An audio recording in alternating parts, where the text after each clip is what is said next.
If you ever ask my friend Hal why he stopped taking people on his camping trips, he'll usually laugh it off and change the subject. But there was one trip neither of us has ever been able to forget.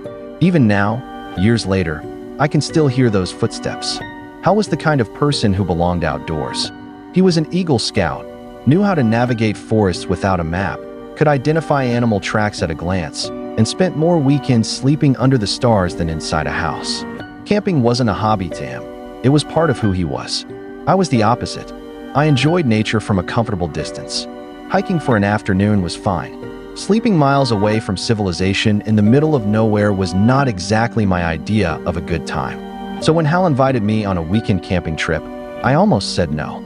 Almost. His girlfriend Maya was coming too, and Hal promised it would be an easy trip. Nothing extreme. Just a quiet weekend in the woods. The invitation came at the last minute. A few days later, we were all packed in a Hal's pickup truck, driving through winding roads surrounded by endless forest. The drive took about 3 hours. As civilization slowly disappeared behind us, cell service faded away. Gas stations became rare. Houses vanished entirely. Eventually I asked, "So where exactly are we camping?" Hal just grinned. "You'll see." That answer should have worried me more than it did. By late afternoon, he turned off the main road onto an old dirt trail hidden between thick trees. The road looked abandoned. Branches scraped against the truck as we pushed deeper into the woods. Maya looked out her window. "Are you sure this is a road?" "It used to be," Hal replied. For several minutes we bounced along the uneven trail. There were no signs, no campsites, no other vehicles. Nothing, just forest. Then suddenly Hal stopped. He put the truck in park and announced, "This is it." I looked around in confusion. There was no clearing, no landmarks, nothing that suggested people had ever camped there before. Just trees stretching endlessly into darkness. And somehow, standing there for the first time, I felt a strange uneasiness I couldn't explain. A feeling that only grew stronger as the sun began to sink. Once the truck was unloaded, Hal immediately went into camping mode. Tents, sleeping bags, food supplies, toilet paper, first aid kits. Everything came out of the truck and was neatly organized. "I usually pack lighter," he said, "but I figured you two would appreciate a little comfort." Maya laughed. Translation, "You think we're amateurs." "You said it, not me." Hal assigned tasks like a military commander. Since setting up tents was one of the few useful outdoor skills I possessed, he left that job to me. Maya stayed nearby, helping unpack supplies while I worked. Meanwhile, Hal disappeared into the woods searching for dry firewood. Every so often he would return carrying armfuls of branches before vanishing again. The afternoon passed peacefully. Birds chirped overhead.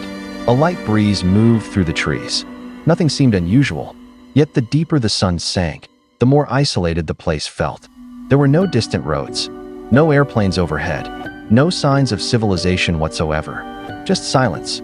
The kind of silence you only find far away from other people. Night arrived much faster than I expected. Fortunately, by then the tents were pitched, and Hal had gathered enough wood to build a decent campfire. Soon orange flames danced in the darkness. The fire became our entire world. Beyond its glow, the forest vanished into blackness. We spent hours sitting around the fire drinking beer and sharing old stories. Most of them involved memories from before Maya entered Hal's life. College disasters, embarrassing mistakes, stupid adventures, the kind of stories that become funnier with every drink. At first Maya laughed along. Eventually, she grew tired of listening. "You two have told this story 3 times already," she said, standing up. "That means it's a classic," Hal argued. "No, it means you're drunk." She smiled and headed toward the tent. "Good night." After she disappeared inside, Hal and I lowered our voices. The laughter faded. The forest seemed louder somehow. Crackling fire, rustling leaves, distant wind. I opened my last beer and leaned back.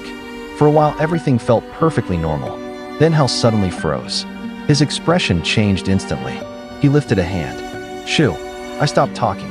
At first I heard nothing. Then it came. A faint sound somewhere beyond the firelight. Footsteps. Slow. Deliberate. Moving through the darkness. Something was walking out there. And it was getting closer. The footsteps continued. Crunch. Crunch. Crunch. They seemed far away at first. Then they grew slightly louder. And then louder still. I stared into the darkness, trying to see beyond the reach of the fire. Nothing. Probably a deer, Hal said casually. I wanted to believe him. What if it's a bear? A bear wouldn't come this close to a fire. You sure? For the first time all evening, Hal didn't answer immediately. That silence bothered me, because Hal always had answers. He knew wildlife. He knew forests. He knew exactly what sounds belonged in the woods. Yet now he simply listened. The footsteps continued circling us, not approaching directly, not leaving either, just moving in slow loops beyond the edge of visibility. The behavior felt wrong. Minutes passed. Neither of us spoke. Then another sound appeared, a noise unlike anything I'd heard before. Click, click, click. It was mixed with a low guttural growl. Not loud, not aggressive, just strange, unnaturally strange. The sound made every hair on my arm stand up. What is that?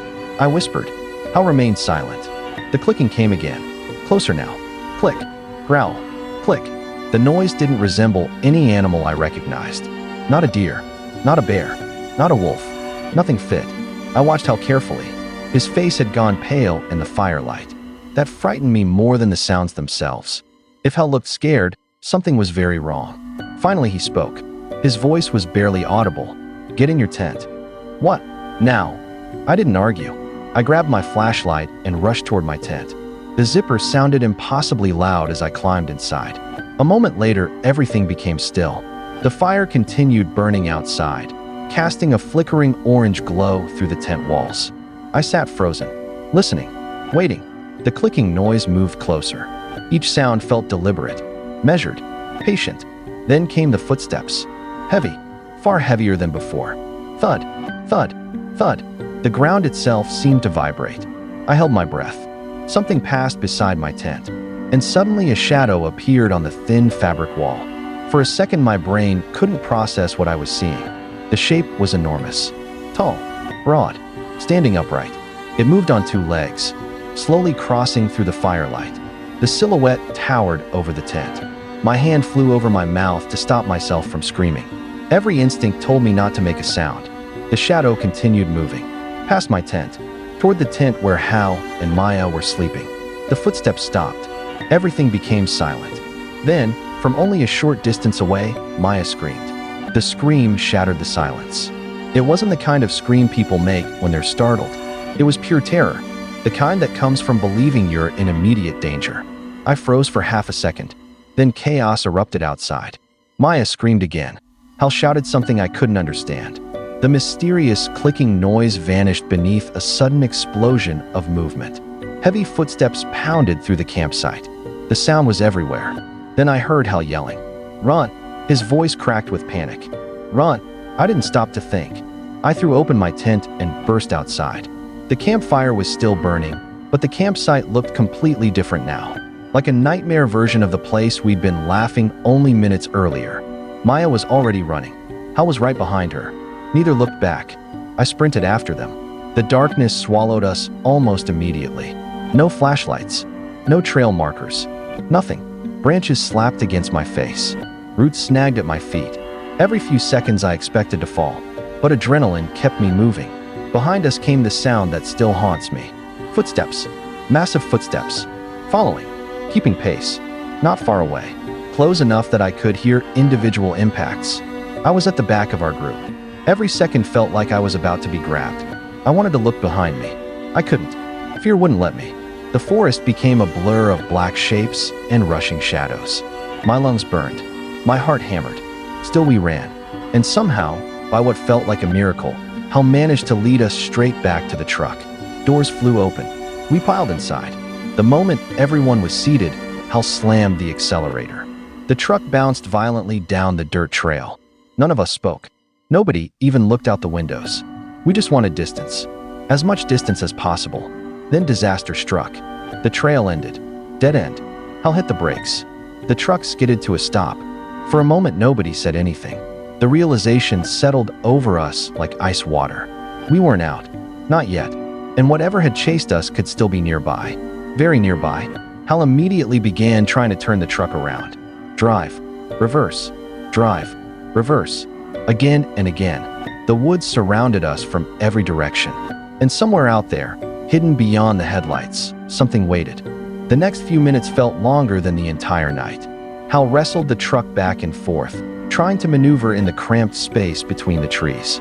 The headlights illuminated trunks and branches. Everything beyond that remained pitch black. I sat in the back seat, gripping the armrest so tightly my hands hurt.